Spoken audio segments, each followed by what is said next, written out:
Welcome to the History AI Podcast, where the past comes alive with facts, anecdotes, and a dash of humor. Here are your hosts, Chuck and Marco. You're listening to the History AI Podcast, where the past meets a very talkative present in our new voices.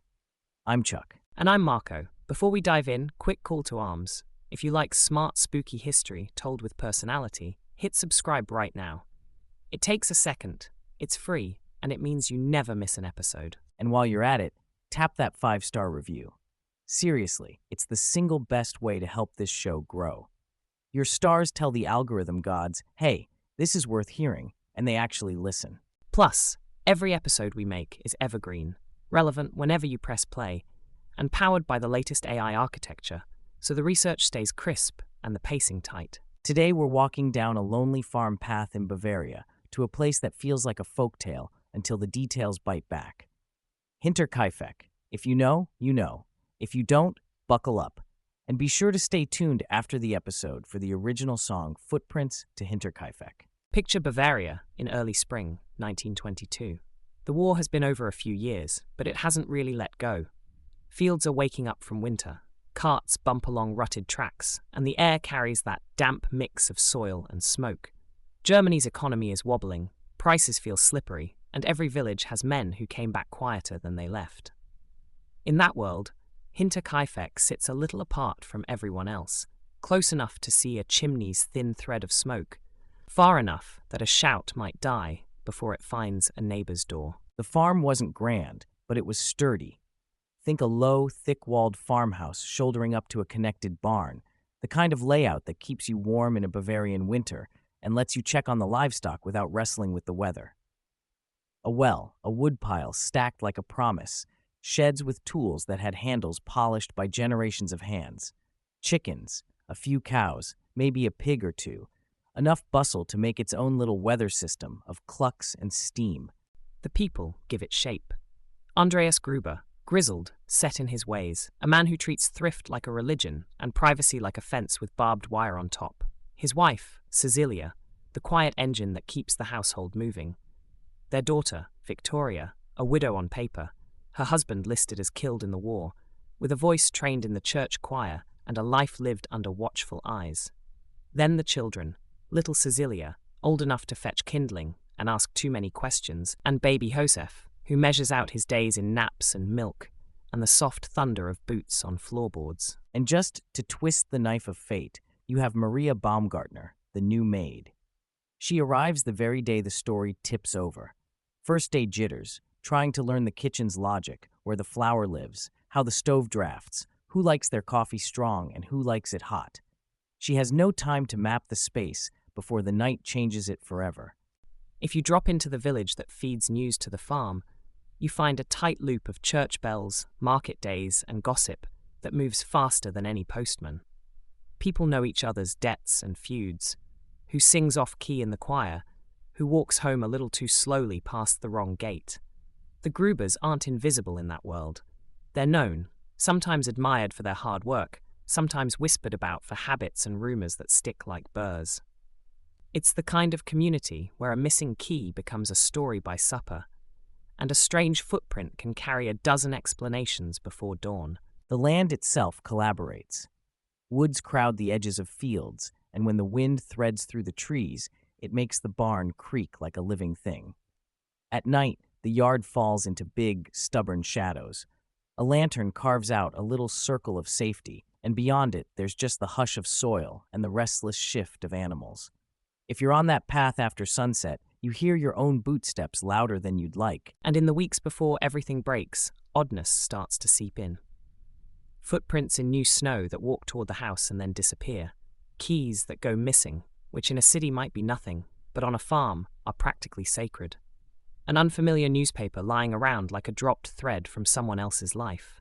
The attic, old boards, old dust, muttering at night in a way that makes you pause on the stairs. Any one of those on its own is just a shrug.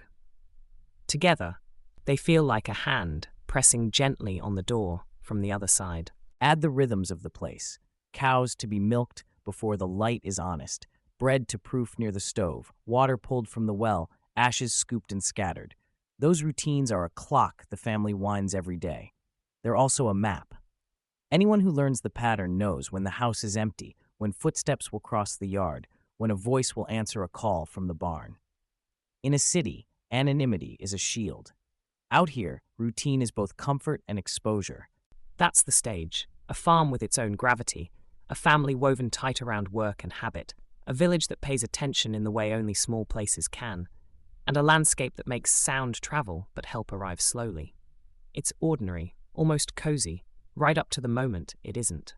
So take that stage we just set, the creaking barn, the heavy night, the routine like a metronome, and roll it forward to the evening of March 31st, 1922.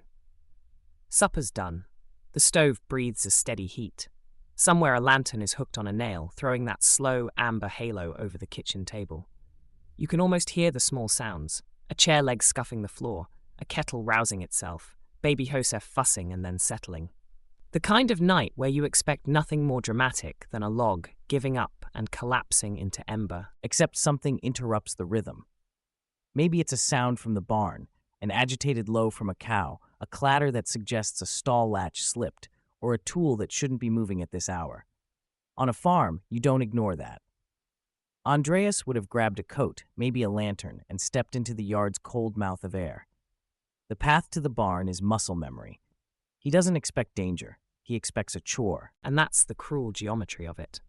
Once he's in the darkness of the barn, half light, hay dust sparkling like gnats, someone's already there. A mattock's a farmer's tool, meant for earth, not heads. But in those tight aisles between hay bales and beams, it becomes a terrible blunt certainty. One blow, then more, the way panic and intent chase each other down the same corridor. Inside the house, the clock keeps ticking. Andreas doesn't come back as quickly as he should. Maybe Cecilia, the elder, thinks he's wrestling with a stubborn gait and goes to help. Lantern, shawl, determined steps, the same path, the same hay-scented dark, the same ambush. It's grim to say, but you can feel the choreography, the killer using the barn like a mouth that swallows one person at a time. Victoria follows. She'd have heard something in the quiet, a half-formed shout, a wrong kind of thud, the kind of silence that's loud. And then little Cecilia, old enough to worry, old enough to go looking. Each drawn into the same space, as if the barn were calling roll. When the light from the house door falls away behind you, and the air turns cold and sweet with hay, you're already in someone else's plan. The bodies end up together, covered with whatever's at hand, straw, boards, perhaps a door laid awkwardly over them. Covering can be practical, but it also reads like shame or superstition, like the killer couldn't stand the sight and tried to erase it without leaving. It's a detail that hums in the background, even as the scene shifts back toward the house. Because the house isn't empty. Josef is there in his cot, and the new maid Maria is probably still mapping the kitchen in her head, where the cups live, which drawer hides the good knife, when the quiet deploys its trap again. The blows are swift, no barn this time, no lure, just the killer completing the circle. By the end of that night, 6 lives have been ended in 3 rooms. Morning comes, and here's where the story gets stranger. The farm keeps pretending to be alive.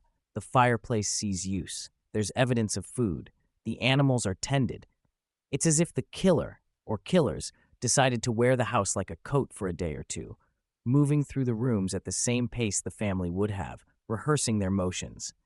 That's not the behavior of someone who panics and flees. That's either cold practicality or a performance designed to keep suspicions slow. And the silence around the farm becomes its own camouflage. In a city, the absence of noise is a siren. Out here, quiet is normal until it stretches a day too long.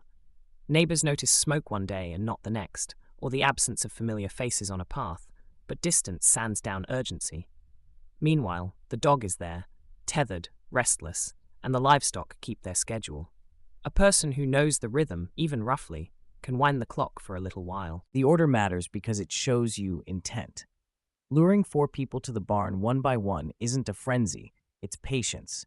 It suggests someone who knew how to bait each person, a cow's odd cry for Andreas, a delay that worried his wife, a sharpened silence for Victoria, a child's instinct to follow. Then the pivot to the house, efficient and terminal. It's a plan that lives on the thin edge between familiarity and distance, like the hand that wrote it, knew the script but didn't belong in the cast. By the time the neighbors decide something's wrong, by April 4, the air inside has that stale thickness of a house that's been used and not lived in. The barn holds its secret under straw. The kitchen bears signs of ordinary life with the wrong people moving through it. And the path between them has been walked enough to blur the first footprints into suggestion. What happened that night isn't just murder, it's murder braided with imitation. Someone didn't just end a family. They tried, clumsily and chillingly, to be them for a little while. When the performance at the farm finally falters, it isn't a dramatic reveal. It's a slow accumulation of wrong notes. By April 4th, the church has missed Victoria's voice.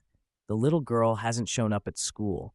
Milk deliveries and errands have slipped their mark, and the yard that usually offers a glimpse of someone moving from house to barn just sits there, still as a held breath.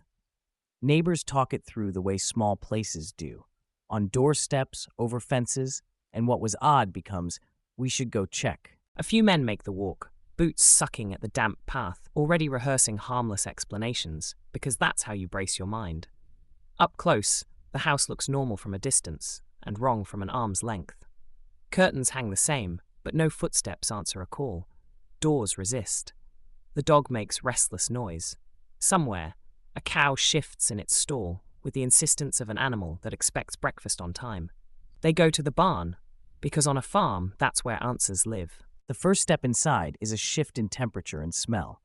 Cool straw, old wood, the faint iron of tools, and then something heavier underneath that the body recognizes before the mind agrees. Lantern light catches floating dust, and the familiar geometry of beams and bales becomes a maze. They move hay aside, then boards, and the scene resolves all at once. Bodies layered together, faces occluded, the violent finality obvious even to men who've seen hard things. There's a moment where nobody speaks, because anything said would be too small. Shock has a way of breaking protocol. People step where they shouldn't, move things, lift coverings to be sure of what their eyes are telling them. There's calling out, names repeated into the rafters as if the house could still answer. Someone runs for help while the others stand guard, as if guarding matters now. It's only then that the thought clicks in.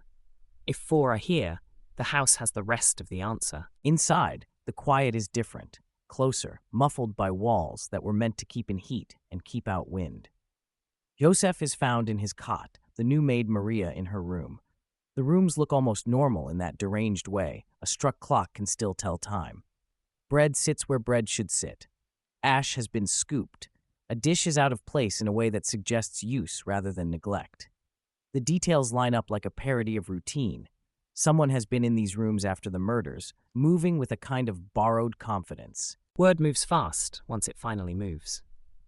Officials are summoned, but this is rural Bavaria in 1922. Investigations travel by horse and rumor. The first responders do what they can with the tools they have, cordon as best they can, sketch, note, ask questions that feel both too big and too late. The doctor arrives to examine what he can in a setting that's never meant to be clinical. He notes the head wounds, the blunt force, the absence of gunfire. The timeline begins to take shape around the cooling of bodies and the stubbornly ordinary signs that fires were tended, animals fed. The early hours are full of the kind of mistakes you only see clearly afterward. Curious neighbors drift into rooms they shouldn't, tracking in mud and questions. Doors are opened and then don't close exactly the way they were found. A tool is lifted and put back down in a slightly different place because the hand holding it needed to feel its weight. You can't blame people for being human in a moment like that, but forensically speaking, the scene goes from compromised to crowded almost immediately. Statements are taken in kitchens and on thresholds. Who last saw the family? Who heard what, on which night? Whose chimney smoked when? Someone remembers the child's absence from school. Someone else mentions a letter uncollected, a loaf not purchased, a gate left the wrong way. It's a tapestry woven from partial threads, and over all of it hangs the feeling that the farm had been kept running by an uninvited hand for a day or two.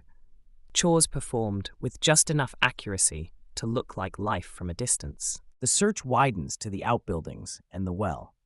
The murder weapon doesn't turn up. It's as if the killer used the farm's own familiarity to hide within it. Investigators look for footprints and instead find a yard walked thin by discovery itself, edges of impressions softened by time and traffic. The talk of those earlier footprints that led in without leading out gets louder in retrospect, the kind of detail that grows teeth once you're scared. And then there's the dog, alive, unsettled, injured by some accounts, its presence a living underline beneath all the quiet. Someone had tied it, someone had tended it, or at least dealt with it. The animals in the barn, too, told a story without words, fed not with affection, but with adequacy. It says the killer knew enough, or cared enough about camouflage, to keep the clock ticking. By the time dusk leans back into the rafters that first day, the authorities have a handful of anchors. The rough window of the murders around March 31st into April 1st. The method, blunt force from a heavy tool. The staged concealment in the barn. The separate killings in the house. The evidence that someone remained afterward. What they don't have is the clean edge of a motive, the crisp trail of a departure, or the silence of a sealed scene. From the very start, Hinterkaifeck is two mysteries braided together. Who did this, and who kept the farm breathing just long enough to confuse the answer? By the time investigators start asking who could do this, the village is already a whisper mill, and every path points to a different door. The neighbor, Lorenz Schlittenbauer, is the name that floats first because he's threaded into the Grubers' lives more tightly than most. He'd once acknowledged he might be baby Josef's father, then later stepped back after a legal tangle. That alone doesn't make a murderer, but it does build a bridge into the house. Emotionally, legally, awkwardly. And people remember bridges when a crime needs one. And his behavior at the discovery fans the embers. He's part of the group that goes to check on the family. He moves through the farm more freely than others, unbarring doors, walking into rooms, even handling things, which in the moment reads like initiative and, in hindsight, like intrusion. Depending on who tells it, that looks like a man trying to help, or a man too comfortable in a fresh crime scene. The same actions are ink blots. Everyone sees what they're primed to see. Then there's the deeper, darker seam inside the family. Years earlier, a court had convicted Andreas and Victoria of incest, short sentences served, a scandal that never really packed its bags. That history casts a long shadow over Josef's paternity and over how neighbors interpreted every glance and errand on the farm. It doesn't hand you a culprit, but it builds a pressure cooker. Shame, gossip, resentment, and the kind of tensions that make motive bloom in tight spaces. People also glance outward. Rural Bavaria had its share of drifters and day laborers looking for work in the slack seasons. A stranger with a quick, ugly plan fits some of the puzzle pieces. The odd newspaper nobody in the house subscribed to, the missing keys, the reports of attic noises in the weeks before. If you believe the killer spent time studying the farm, an outsider who nested briefly in the rafters becomes chillingly plausible. And yet the chores after the murders tug us back towards someone local. Feeding animals correctly, keeping the stove breathing without turning the chimney into a beacon, moving through the rooms without broadcasting panic. That feels like a hand that's done these motions before, or at least watched them closely. A stranger can learn routine. A neighbor lives it. That's why people keep boomeranging between the two poles. Dig into Schlittenbauer and you hit contradictions. He had reasons to be bitter. He also had reasons to want this resolved cleanly, especially if townspeople already suspected him. He knew the property. He also knew that sticking around after a crime would paint a target on his back. And while later investigators turned him over with a fine-tooth comb, nothing stuck hard enough to hold in court. He's the perennial maybe, too convenient to ignore, too slippery to pin. The war ghost shows up too, wearing the name of Victoria's husband, Carl Gabriel. Officially he died at the front, but rumor loves a resurrection if it adds drama. Some insisted he survived and came back mean, while others swore they saw him fall. If you buy the attic stalker theory, the idea of a returned soldier who knows the house and harbors a private vendetta is narratively delicious. The problem is, every time the story reaches for a document, it finds smoke. Speaking of the attic, that space turns into a character. Old farmhouses breathe, boards flex, mice whisper. But the family had talked about footsteps, about things moved, about a presence. If someone did live up there, even for a few nights, it gives the whole crime a deliberate tempo. The killer wouldn't just know where the creaky stair was. They'd know when the bread was proofing, when the yard was empty, which voice would bring which person out to the barn. The attic isn't just a hiding place, it's a conductor's perch. Police worked the usual circuits: men with bad reputations, former farmhands with grudges, travelers who happened to be in the region. Each suspect lights up a few clues and leaves the rest in shadow. One has a violent history, but no clear link to the Grubers. Another knew the layout, but had an alibi that won't quite break. It's like trying to finish a jigsaw with pieces from 3 different boxes. You can force shapes to meet, but the picture never looks right. What keeps the neighbor versus stranger debate alive is that both can almost explain the aftermath. A neighbor could feed livestock and keep the hearth discreet. A practiced intruder could mimic routine just enough to slow alarm. But the sequencing, luring 4 people one by one into the barn without triggering a full family panic, tilts the table. That takes either a voice that reassures or a script written by someone who knew how to make each person step outside alone. Which is why, even now, the attic keeps whispering. If you accept that someone listened before they struck, you start to see a grim intelligence behind all the messy human elements. The gossip, the old charges, the grudges. The killer becomes a planner who rehearsed the farm's heartbeat until they could lay a new rhythm over it. And the awful genius of it is that the same rehearsal would help them keep the place shambling along afterward, just long enough to muddy the first footsteps of the search. So the ledger at this point reads like this. A neighbor with entanglements who never quite tips into provable guilt. A family history corrosive enough to warp every theory that touches it. An outsider who fits the attic and the unknown newspaper but fumbles the lived-in chores, and a crime that behaves like it had a blueprint. There's no clean answer, just a hall of mirrors with the same figure flickering in and out, close to the family, close to the land, and close enough to the roof beams to learn when to strike. All right, let's braid the theories together and tug on the same rope. Start with the neighbor. The gravitational pull there is obvious. Access, familiarity, and a tangle of feelings that reach straight into the Gruber household. If you know the cows, you know the clock. If you've shared arguments, court papers, maybe even affection, you know which name to call to bring someone out to the barn. That explains a lot. The patient sequencing, the post-murder chores done with just enough competence to pass a glance test, the quiet management of the dog and the stove so the place keeps breathing. But it also asks you to believe that a man could commit something this intimate and then spend a day or two inside the echo, walking the same floors without his hands shaking the cups. That's either iceberg cold or a frantic performance that never cracked. And the performance matters because it cuts both ways. If a neighbor is staging normal, every little success, warm hearth, fed cattle, buys time. But every little mistake, an ash pattern off by a hair, a door left on the wrong latch, advertises itself to people who know the house.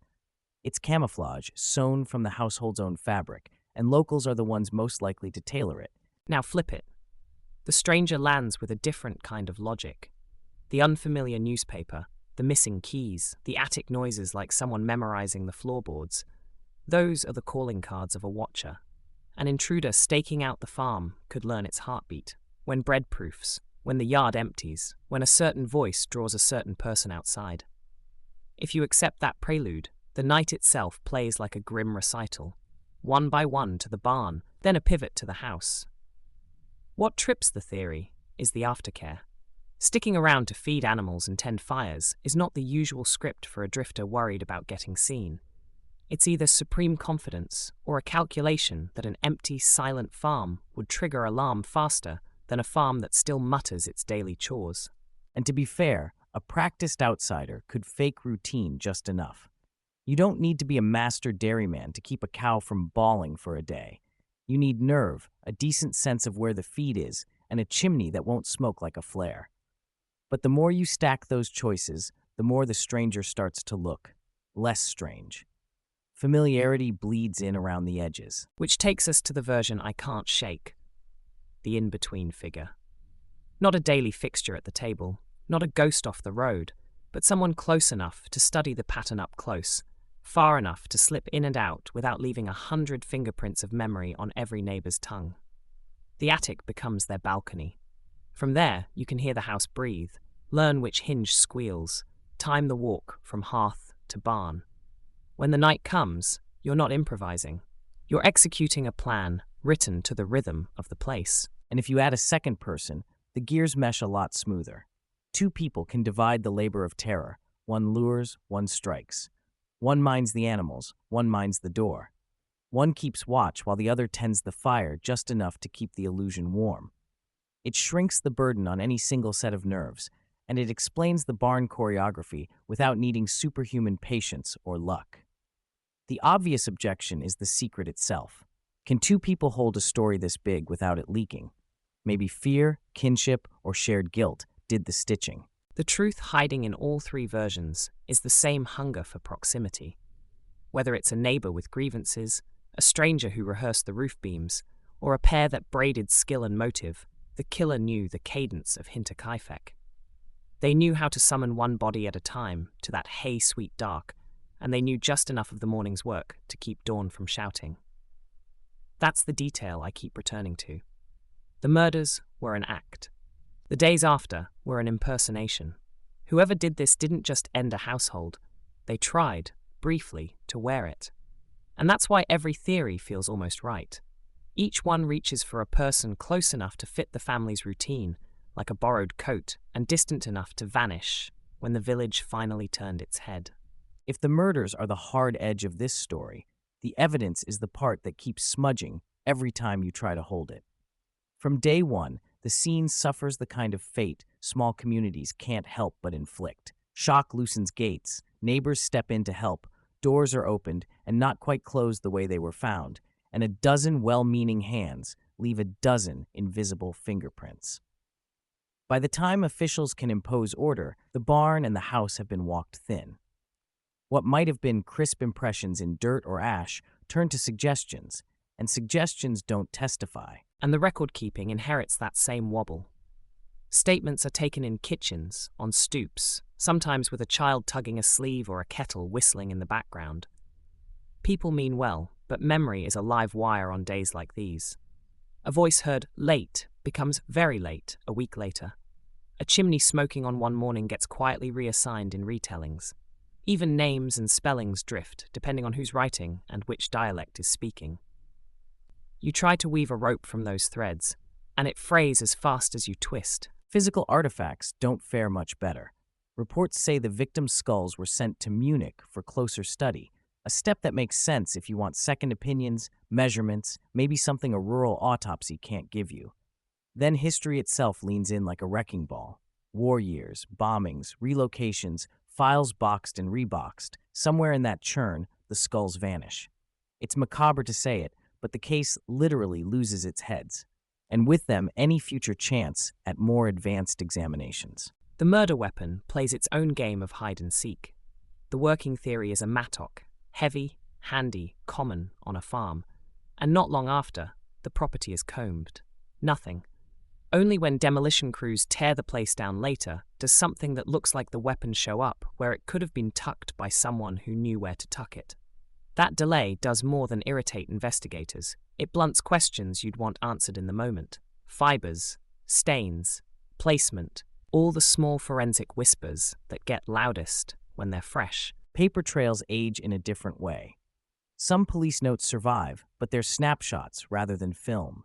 Brief, sometimes contradictory, written with the confidence of their day and the blind spots of their tools. Photographs exist, but they're few, grainy, and framed by the choices of whoever held the camera. You want angles that weren't taken, distances that weren't measured, a ruler placed beside a footprint that no one thought would matter beyond next week. And in the vacuum, rumor colonizes. The unfamiliar newspaper found at the farm becomes, in some tellings, an omen. In others, a simple mix-up that grows mythic because it's the one foreign object in a very local space. The missing keys transform from irritating misplacement to sinister prelude. Even the attic noises begin to wear a capital letter, the footsteps, because the case needs cause and effect, and memory is happy to supply glue when evidence won't stick. Time compounds everything. You can't rewind to ask a clearer question or lay fresh tape around a doorway. Witnesses move away, die, or revise. New investigators inherit a palimpsest, traces written over traces, and every pass scrapes a little more of the original ink. Efforts to revisit the case do what they can, but they run into the same wall. Too many artifacts scattered, too much chain of custody broken, too much of the house's truth replaced by the village's story. That's why Hinterkaifeck lives as loudly in memory as it does in any archive. What's missing shouts. The lost skulls are a hole you can't stop looking through. The delayed weapon is a question mark shaped like a tool. The muddied scene is a chorus of overlapping boot prints. In some mysteries, the documents close the door. Here, the absences keep the door open, and the wind of 100 retellings never stops moving through it. When you sift past the theories and the attic whispers, what's left are 6 lives that won't arrange themselves into a tidy paragraph. I keep seeing the small, ordinary things they touched that last day. The cup set down a little crooked, the breadcloth folded from habit, a child's boot left askew by the door. Those are the details that make this feel less like a riddle and more like a rupture. We can talk about choreography and motive and timing, but the weight sits in the quiet. A family doing the 1,000 tiny tasks that say, "We live here," and someone else deciding to step through that sentence and end it.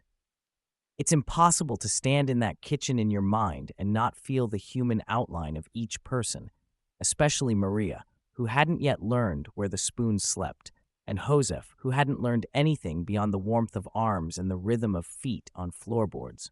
The scale of the crime wants you to look away. The scale of their lives keeps your eyes on the table. I feel the same pull. It's tempting to turn Hinterkaifeck into a puzzle box because puzzles can be solved, and we want relief. But when I focus on the people, the urgency changes shape. It becomes less about finding a sensational twist and more about honoring the ordinary that was stolen. The choir rehearsals, Victoria didn't get to lead. The chores little Cecilia would have grumbled about and then done anyway. The quiet competence of Cecilia the elder. The iron routine of Andreas, that, for all his stubbornness, kept a roof sound and a barn orderly. Even the animals, fed in those strange days after, feel like an echo of the family's care. A grotesque imitation of love performed by someone who didn't understand what it meant. And because this is a show about history that still breathes, there's a second kind of reflection here, the one about investigation. Hinterkaifeck is a lesson in how fragile the early moments are, how quickly a scene becomes a story, and how easily stories become the scaffolding for memory. You can hear the progress we take for granted now: better evidence handling, clearer documentation, the humility to preserve before interpreting, knocking softly on the door of 1922 and arriving too late. That doesn't solve anything, but it does give some meaning to the ache. We learn, however slowly, because cases like this refuse to be simple. Which is where you come in, because this mystery has always been a collaboration between archives and imagination. If you've got a theory, we want to hear your best version, not just a guess, but the connective tissue you think the case still hides. Maybe you've dug into Bavarian records and see a pattern in the farm's debts. Maybe your great-grandparents' stories carry a detail that never made it into print. Maybe you've mapped the walk from the house to the barn and found a timing wrinkle that changes everything. Tell us. We read every message, and some of our favorite turns in past episodes have come from listeners who noticed a thread we missed. Hit us on our socials. The handles are in the show notes. And don't be shy about long messages or voice memos. If you prefer email, that's there too. We'll round up the most persuasive, outlandish, and well-argued theories in a future follow-up, and we'll credit you on air. And because our episodes are evergreen, your thoughts matter whether you're hearing this the week it drops or 2 years from now. The door stays open. The conversation keeps growing. While you're thinking it through, remember the compass we try to use. Let the people lead the puzzle. If your theory explains the barn and the timeline but forgets the human rhythm of the house, the baby's naps, the maid's first day confusion, the choir schedule, You might be forcing pieces. Start with the lives and let the mechanism emerge from their routine. It sounds softer, but it's the sharper tool. And if all you have right now is a feeling, that's worth sharing too. Hinterkaifeck grips because it brushes against instincts we all recognize. The unease of a house that creaks one beat off, the dread when someone's 5 minutes late and should never be, the way silence can be louder than noise. Add your voice to the listening we're doing together. This isn't just a case file, it's a conversation with the past, and we're glad you're in it. If you've made it this far, thank you. The History AI podcast runs on curiosity and conversations like this. We use the latest AI architecture to keep things up to date and efficient, and we design every episode to be evergreen, worth coming back to whenever you find us. We'd love your topic suggestions. Hit us on social, links are in the show notes. And yes, merch alert, new shirts, mugs, and that one sticker that somehow makes your laptop research look 40% smarter. There's a link in the show notes. If you pick something up, tag us. We want to see your coffee looking heroic in our mug. One more favor that truly helps. If you're enjoying the show, please leave a 5-star review. It helps the podcast grow, helps more people find these stories, and gives us a tailwind for future episodes. Ratings, subscriptions, and shares are the fuel here. Special thanks to all of you who've already rated, subscribed, and told a friend. We love hearing where you listen. Morning commutes, late-night study sessions, long walks on creaky farm roads. If you do that last one, bring a flashlight, and maybe don't check the attic alone. I'm Marco. I'm Chuck, and this was the History AI Podcast.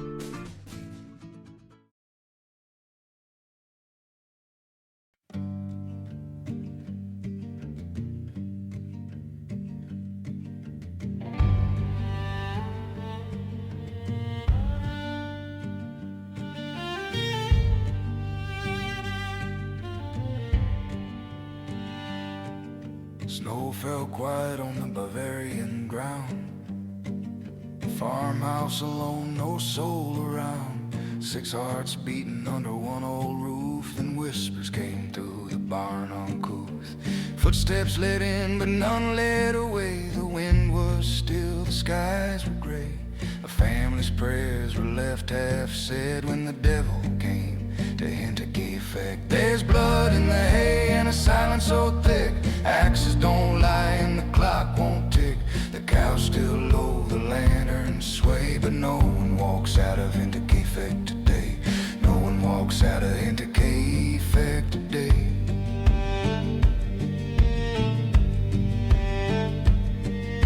Andreas heard the floorboards creak, found tracks in the snow he dared not see. A key went missing, the paper torn, the house felt colder each passing morn. Neighbors whispered something's wrong, the mail piled up, it'd been too long. The maid had fled, her nerves all frayed, said the house itself was afraid. There's blood in the hay and a silence so thick. Axes don't lie and the clock won't tick. The cows still low, the lanterns sway, but no one walks out of Hinterkaifeck today. No one walks out of Hinterkaifeck today.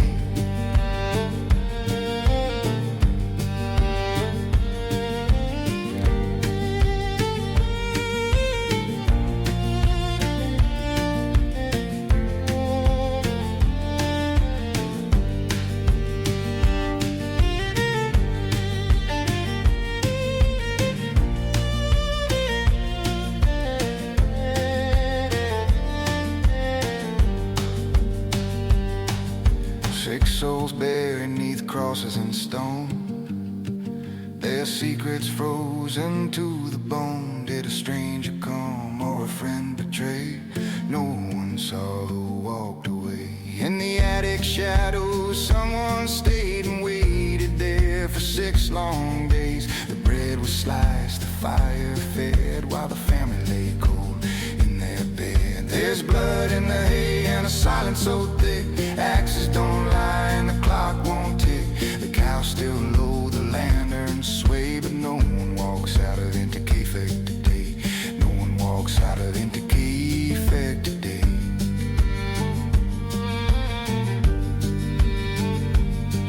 If you walk that field when the moon is pale,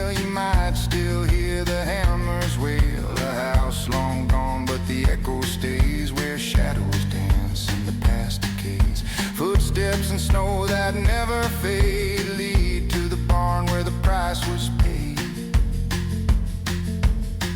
And no one walks out of Hinterkaifeck